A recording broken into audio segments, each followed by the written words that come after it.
Good morning, students. Today we'll discuss the next topic, that means lysosomes, mitochondria, plastids, vacuoles and etc. Firstly बेटा मैं lecture शुरू करने से पहले मैं बेटा आपको एक चीज़ क्लियर कर दूं कि ये क्वेश्चंस बेटा 5 नंबर या 3 नंबर में डायरेक्ट पूछे जाता है। मतलब इस चैप्टर के जितने भी टॉपिक्स है उस पर सीधा क्वेश्चन आएगा। या तो आपको आ सकता है कि what did you mean by mitochondria, या तो आएगा right about mitochondria, right is function and draw its diagram, या तो बाकी क्वेश्चंस भी आ सकते हैं जैसे लाइजोसोम्स भी आ सकता है, ठीक है बच्चे, गोल्जी बॉडीज भी आ सकता है, राइबोसोम्स भी आ सकता है। वो तकरीबन जो इस चैप्टर के सीधे क्वेश्चन है इनमें से सीधा क्वेश्चन आ जाता है। मतलब इन चैप्टर के जितने भी टॉपिक उसमें डायरेक्ट क्वेश्चन आ जाता है। सेल थ्योरी क्या है, सेल क्या है, ठीक है बच्चे, इसके डिस्कवरी एक्सेट्रा रिगार्डिंग कोई भी क्वेश्चन आ सकता है। ठीक है बच्चे, चैप्टर इंपॉर्टेंट है तो इसके रिगार्डिंग ये जो डायरेक्ट टॉपिक्स है लाइजोसोम्स एक्सेट्रा जितने मैं पढ़ाऊंगा, जिसके साथ बच्चे आपने ये भी पढ़ना है कि फंक्शन क्या है, इसके स्ट्रक्चर क्या है, तो वो बच्चे अच्छे से जरूर कर लेना बिकॉज ये क्वेश्चन डायरेक्ट आ जाते हैं। ठीक है बच्चे, lysosomes are the small sac like structures होता है जो बेटा क्या होता है रेगुलरली डिस्ट्रीब्यूटेड किस में होता है बेटा, साइटोप्लाज्म में। ये कहाँ डिस्ट्रीब्यूटेड मतलब कि डिस्ट्रीब्यूट होना। ठीक है बच्चे, ये कहाँ होता है, साइटोप्लाज्म में, और इसका शेप वेरी करता है, मतलब अलग अलग होता है। ठीक है बच्चे, लाइजोसोम्स आर ये एक तरह का मेम्ब्रेन बाउंड वेसल्स होता है जो इसमें क्या फील होता है बेटा, डाइजेस्टिव एंजाइम्स फील होता है। एंजाइम्स क्या होता है बेटा, एंजाइम्स होता है बेटा जो किसी भी रिएक्शन में हेल्प करता है। जैसे कि हमारे बॉडी मान लो मेटाबॉलिक रिएक्शन हो रहा है ना बटे, एंजाइम्स उसको तेज़ी से कराता है। ठीक है बच्चे, एंजाइम्स क्या करता है कि अगर मान लो कोई बॉडी में हमारा कोई रिएक्शन हो रहा है, ठीक है बच्चा, एक खाना ही पच रहा है, वो बेटा टाइम लगा रहा है पचने में, ठीक है, 5 घंटे 6 घंटे लगा, तो ये क्या करता है उस चीज़ को 1 घंटे में कर देता है। ठीक है बच्चे, और ये क्या बोल रहा है, ये डाइजेस्ट करता है ऑर्गेनिक मैटर को। This enzyme very strong in their action when they secreted. ठीक है बच्चों, उसका अगर इसकी हम बात करेंगे किसके फंक्शन के बारे में, ये कैपेबल होता है किसके लिए, डाइजेस्टिंग एनी माइक्रो ऑर्गेनिज्म जो सेल में एंटर करता है। ये भी बेटा जितने भी चीज़ें पढ़ रहे हैं ये सभी चीज़ें कहाँ होती है बेटा, सेल के अंदर की बातें कर रहे हैं। ठीक है बच्चा, सेल के अंदर जो भी चीज़ जाता है उसे डाइजेस्ट करने में हेल्प करता है। ठीक है बच्चा, इट अंडरगो ऑटोलाइसिस मतलब digest substance of same cell. ठीक है बच्चा, ये ऑटोलाइसिस में हेल्प करता है and hence called digestive bags, और इसे डाइजेस्टिव बैग भी बोल सकते हैं। तो 1 नंबर में क्वेश्चन आ सकता है which of the following is also called digestive bag, तो इसमें लाइजोसोम्स आंसर रहेगा। ठीक है बच्चा, लाइजोसोम्स को आल्सो हम कह सकते हैं सुसाइडल और कैनिबियल बैग्स बोलते हैं because they are capable to digesting dead और damage cell found in the same cell. मतलब कि मान लो कि सेल के अंदर अगर हमारे बॉडी के अंदर कोई और लाइजोसोम्स के अंदर मान लो कोई पार्ट अगर डेड हो जाता है, ठीक है बच्चे, मतलब सेल के अंदर कोई पार्ट डेड होता है या कोई डैमेज सेल अगर उसके अंदर होता है, ठीक है बच्चे, वो क्या करता है उसे भी मतलब खा जाता है, समझ लो। ठीक बच्चे, खा के उसे डाइजेस्ट करके अब सेल से बाहर निकाल देता है। ठीक बच्चे, ये सेल डिवीजन में भी हेल्प करता है। ठीक बच्चे, सेल डिवीजन मतलब होता है एक सेल से दूसरा सेल बनना। ठीक बच्चे, नेक्स्ट है माइटोकॉन्ड्रिया। माइटोकॉन्ड्रिया सबसे पहली बात तो याद रखना, माइटोकॉन्ड्रिया क्या बोलते हैं, पावर हाउस ऑफ सेल बोलते हैं। ठीक है बच्चा, और ये या तो सिलेंड्रिकल शेप का होता है या स्फेरिकल शेप का होता है। इसका साइज जो होता है बेटा 0.2 नैनोमीटर से 2 नैनोमीटर तक होता है। नैनोमीटर का मतलब ये समझ लो कि आपके बाल से भी 100 टाइम छोटे होते हैं। They are distributed throughout the cytoplasm. ये कहाँ होता है, साइटोप्लाज्म में डिस्ट्रीब्यूट होता है। ठीक है बच्चे, each mitochondria enclosed by the double membrane. जो अगर हम माइटोकॉन्ड्रिया की बात करें तो बेटा वो सभी किससे घिरे होते हैं, डबल मेम्ब्रेन से होता है, in contrast to outer membrane which is smooth and plain. ठीक है, अगर अंदर की बात करें तो वो स्मूथ और प्लेन होता है। ठीक बच्चे, और अगर हम इसके बाद नेक्स्ट की बात कराऊँ तो surface of the inner membrane क्या होता है बेटा, हाईली फोल्डेड होता है। ठीक बच्चे, हाईली फोल्डेड का मतलब क्या होता है, ये देखो ये इस तरह से होता है, फोल्डेड होता है, एक के ऊपर एक फोल्ड होता है। ठीक है बच्चे, ये हाईली फोल्डेड होते हैं, और ये highly folded A feature that considerably increase the surface area of for oxidation of food. Oxidation of food मतलब कि ये एक तरह का सरफेस एरिया इंक्रीज करता है ताकि ऑक्सीडेशन ऑफ फूड हो सके उसके अंदर। ठीक है बच्चे, एक्चुअली क्या करता है, ये एक तरह का पावर हाउस ऑफ सेल होता है। जैसे हमारे घर में अगर लाइट नहीं है, किसी घर में अगर इन्वर्टर है या जनरेटर है, तो वो जनरेटर क्या करता है, घर को मतलब एनर्जी प्रोवाइड करता है ना, वैसे माइटोकॉन्ड्रिया क्या करता है, सेल को एनर्जी प्रोवाइड करता है। दिस फोल्ड इनर मेम्ब्रेन, इसके इनर मेम्ब्रेन मतलब जो फोल्ड प्रेजेंट है, जो मैंने फोल्ड की बात करी, इसे बोलते हैं दिस फोल्ड इनर मेम्ब्रेन। ठीक है बच्चे, मतलब कि इसके अगर आपको मेनली देखो बच्चे, अगर इसका डायग्राम आपने अगर एग्जाम में आता हो सिंपल सा आप डायग्राम इसका बना सकते हो, मतलब कुछ चीज़ें याद रखने हैं, जैसे मैट्रिक्स हो गया, इनर मेम्ब्रेन, आउटर मेम्ब्रेन, ठीक है ना बच्चा, माइटोकॉन्ड्रिया, ठीक है। इसका तो लेबलिंग बेटा काफ़ी इंपॉर्टेंट है, मैं आपको पहले क्लियर कर दूं, एग्जाम में क्वेश्चन आएगा तो सबसे पहले क्या करना है आपने उसके बारे में लिखना है। मान लो write about mitochondria, its function and write and draw its diagram also, ठीक है बच्चा। तो सबसे पहले आपने लिखना माइटोकॉन्ड्रिया होता क्या, ये कहाँ प्रेजेंट होता है, इसका काम क्या होता है, तीन चीज़। तो उसके बाद इसका फंक्शन, उसके बाद इसका डायग्राम बनाओगे, वो भी लेवल करके, मतलब नेम भी लिखोगे डायग्राम के पार्ट का, उसके बाद इसका फंक्शन लिखो, ठीक है बच्चे। प्रॉपर क्वेश्चन करोगे तो बच्चे पूरा नंबर मिलेगा, नहीं तो नंबर कटेंगे, ठीक है बच्चे। Which are full of small and round structure called oxysomes. इसके आसपास क्या होता है, स्मॉल और राउंड स्ट्रक्चर्स होते हैं, उसे ऑक्सिसोम्स बोलते हैं, ठीक है बच्चे। The internal cavity of mitochondria filled with the gel, इसका अंदर का जो कैविटी होता है मतलब खाली जगह वो फिल होता है जेल के साथ, या उसे मैट्रिक्स भी कह सकते हैं। विच इज़ प्रोटोनियस इन नेचर, मतलब क्या होता है वो प्रोटोनियस इन नेचर होता है, ठीक है। द मैट्रिक्स कंटेंट डीएनए, जो मैट्रिक्स होता है ठीक है बच्चे, उसमें क्या होता है डीएनए मॉलिक्यूल होता है, फॉस्फेट ग्रेन्यूल्स होता है या राइबोसोम्स होता है। माइटोकॉन्ड्रिया जो होता है बच्चे एब्सेंट होता है red blood cells of man और बैक्टीरिया में, हमारे बॉडी में जो रेड ब्लड सेल्स होता है उसमें ये एब्सेंट होता है, ठीक है बच्चे। फंक्शन क्या है इसका, ये सबसे पहले क्या है, ये एनर्जी प्रोवाइड करता है हमारे सेल्स को। दूसरा क्या है, mitochondria are the site of cellular respiration, इसमें क्या होता है मतलब जैसे हमारे बॉडी सांस लेते हैं ना वैसे हमारे सेल भी, बॉडी के सेल्स भी सांस लेते हैं, ठीक है बच्चे। ये सेलुलर रेस्पिरेशन में हेल्प करता है। विच गेट फूड ऑक्सीडाइज, ठीक है बच्चे, ये फूड को ऑक्सीडाइज करने में हेल्प करता है।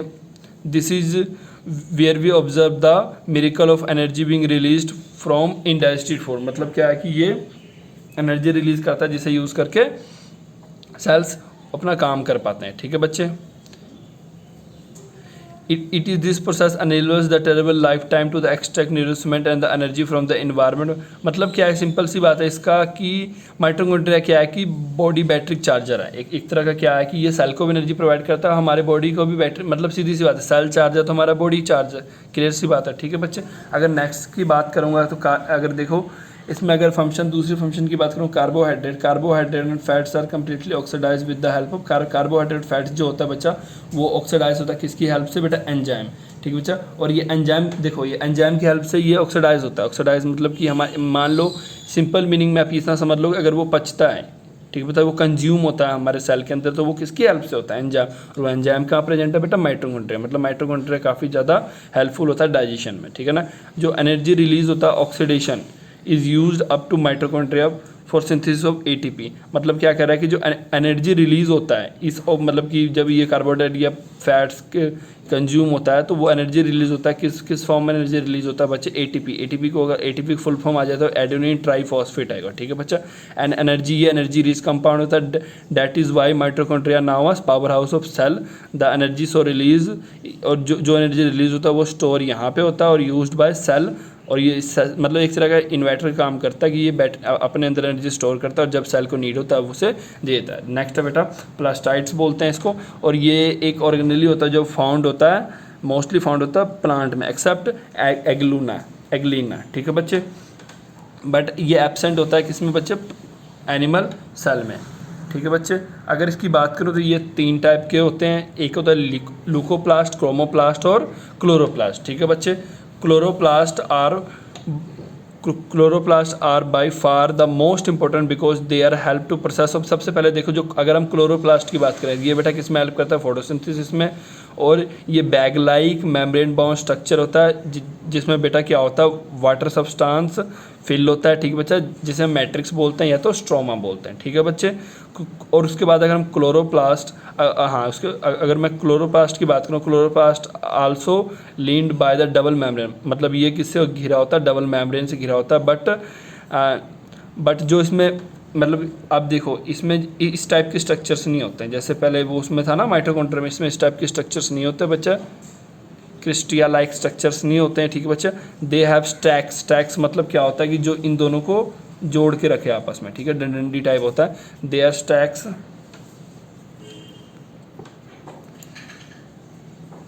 they have stacks of flattened membrane bound sacs now as grana, ठीक है बता। ये जो स्टैक्स जो इसे डंडी से जोड़ के रखते हैं उसे कहते हैं ग्रेना बोलते हैं। कंटेनिंग उसमें क्या होता है बेटा, क्लोरोफाइल मॉलिक्यूल होता है और एंड आर एम्बेडेड, एम्बेडेड मतलब जुड़ा होता है किससे, इन द मैट्रिक्स, मैट्रिक्स मतलब जो मैंने बोला था उसके अंदर जो फ्लूइड टाइप होता है, ठीक है, उसे मैट्रिक्स बोलते हैं, ठीक है बच्चे।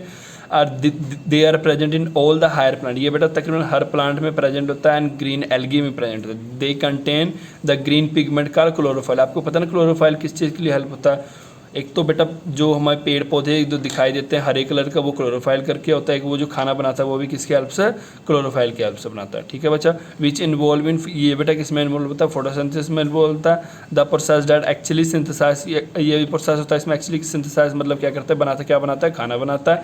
दैट्स इज वाई क्लोरोप्लास्ट को हम अगर क्लोरोप्लास्ट को सिंपल भी कहेंगे तो द किचन ऑफ सेल, मतलब जो खाना बनाने में हेल्प करता है। अगर बेटा इसकी फंक्शंस की बात करें, क्लोरोप्लास्ट क्या करता है, trap solar energy and utilise, ये क्या करता है, क्लोरोप्लास्ट क्या करता है बेटा, सोलर एनर्जी जो मतलब धूप होती है उसको अपने अंदर कैद कर लेता है और उसको बाद में फोटोसिंथेसिस रिएक्शन में हेल्प करता है। अगर नेक्स्ट की बात करूँ तो वैक्यूल्स की, तो ये क्या होता है बेटा, ये मोस्टली किसमें फाउंड होता है, प्लांट सेल में फाउंड होता है। दे आर आइदर, ये बता या तो बच्चे ये एनिमल सेल में होता नहीं है, ठीक है बच्चे, अगर ये टेम्परेरी प्रेजेंट होगा भी तो ये काफ़ी कम नंबर और साइज में प्रेजेंट होता है, ठीक है बच्चे, या तो होता नहीं या तो काफ़ी कम या छोटे साइज में प्रेजेंट होता है, ठीक है बच्चे।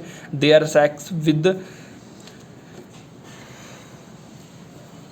With a single membrane and filled with fluid, ठीक है बच्चे, फिल्ड विद फ्लूइड होता है और ऑक्यूपाई करता है लार्ज अमाउंट ऑफ स्पेस, और ये काफ़ी ज़्यादा स्पेस ऑक्यूपाई करता है, ये काफ़ी ज़्यादा स्पेस में प्रेजेंट होता है किसमें, प्लांट सेल में, एंड ये परमानेंट इन नेचर होता है। इन मैच्योर प्लांट, अगर हम बड़े प्लांट की बात करें तो ये 90% ऑफ मतलब 90% पार्ट में प्रेजेंट होता है, ठीक है बच्चे। इसके अगर इसके डायग्राम की बात करें तो अपने एग्जैक्ट, ये तो डायग्राम ईजी सा ही है, इसमें आपने सेंट्रल वैक्यूल्स बनाना, सेल शेप बनाना और टोनोप्लास्ट, ठीक है बच्चे। डायग्राम तो बच्चे कम से कम आपको आना ही चाहिए, इजी डायग्राम है आपके 8th लेवल में, ठीक है बच्चे, 8th तक आपका इजी डायग्राम है, ओके। इसके बाद अगर हम बात करें बच्चे स्पेस ऑफ द, अगर मैं बात करूं space of the cell in the centre, ठीक है बच्चा, 90% पार्ट ये ऑक्यूपाई करता है, और ये कहाँ प्रेजेंट होता है, space of the cell of the centre में प्रेजेंट होता है, और thus displacing the outer organelle towards the cell membrane, ये क्या करता है कि जो बाहर के ऑर्गेनल्स होते हैं उसे सेल मेम्ब्रेन की तरफ भेजता है, ठीक है। The single membrane binding a vacuoles known as tonoplast, एक सिंगल मेम्ब्रेन होता है जो इसे बाइंड करके रखता है उसे कहते हैं tonoplast, and enclose watery liquid, और ये एक वाटरी लिक्विड के एक ना पानी जैसे लिक्विड से घिरा होता है उसे बोलते हैं सेल सैप, ठीक है। फंक्शन क्या है, ये हेल्प करता है ऑक्सोमर्कुलेशन, ठीक है बच्चा। ये एक तरह का बेटा, ये देखो ये अभी वर्ड आप जस्ट एज चीज़ याद कर लो, क्यों मैं कह रहा हूँ, क्योंकि ये जो आपका है ना इसका डिटेल्स है, मतलब ऑस्मोसिस रिएक्शंस में ये हेल्प करता है, मतलब सेल के अंदर चीज़ों को जाने में, वहाँ से बाहर आने में हेल्प करता है, ठीक है बच्चे। नॉर्मल सी वर्ड ये याद कर लो, ठीक है, ये वर्ड्स याद करो। रेगुलेशन का मतलब होता है कोई भी काम करने में, ठीक है बच्चा। That's is maintain the osmotic pressure in cell, osmotic pressure मतलब सेल के अंदर और सेल के बाहर प्रेशर होता है, अभी आप इस लेवल के लिए इतना जान लो, तो वो उसे मेंटेन करता है, ठीक है बच्चा। और ये क्या करता है, the by product of metabolic activity store in vacuole, जो बाय प्रोडक्ट होता है, अगर मेटाबॉलिक रिएक्शन हुआ, ठीक है बच्चा, हमारे बॉडी में उसमें कुछ बना तो वो हमारे इसमें ही स्टोर होता है, ठीक है बच्चे। तो अब ये आपका क्लियर है। इसके बाद जो बच्चे एक चीज़ आपने पढ़ना है वो खुद पढ़ना है, वो मैं नहीं आपको पढ़ाने वाला हूँ, उसमें आपने क्या पढ़ना है बच्चे,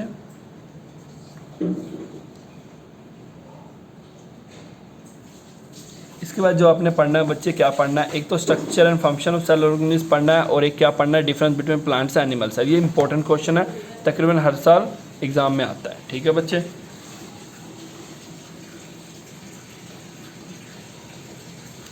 इसके बाद जो बच्चे हमने पढ़ना है, यू मस्ट हैव अंडरस्टूड, इसके बाद क्या पढ़ना है, you must have understood by now that certain features are present in plant cell. अब आपने ये पढ़ लिया कि कुछ फीचर्स प्रेजेंट होते हैं प्लांट सेल में, where are certain features absent होता है, मतलब कुछ चीज़ें प्लांट सेल में प्रेजेंट होता है, कुछ चीज़ें प्लांट सेल में एब्सेंट होता है। तो अगर हम उसे बेटा एक कंपेयर करूंगा, तो मैंने नीचे आपको बोल दिया प्लांट सेल और एनिमल सेल्स के डिफरेंस, बेटा आपने खुद पढ़ना है, ठीक है। अगर नहीं समझा तो मुझे बता देना, मैं करा दूंगा आपको, ओके। तो इसके बाद हम नेक्स्ट टॉपिक में आपको कराऊंगा मैं प्लांट सेल, और इसके रिगार्डिंग हम थोड़ी डीप स्टडी करेंगे, ओके बच्चे। Thank you for today.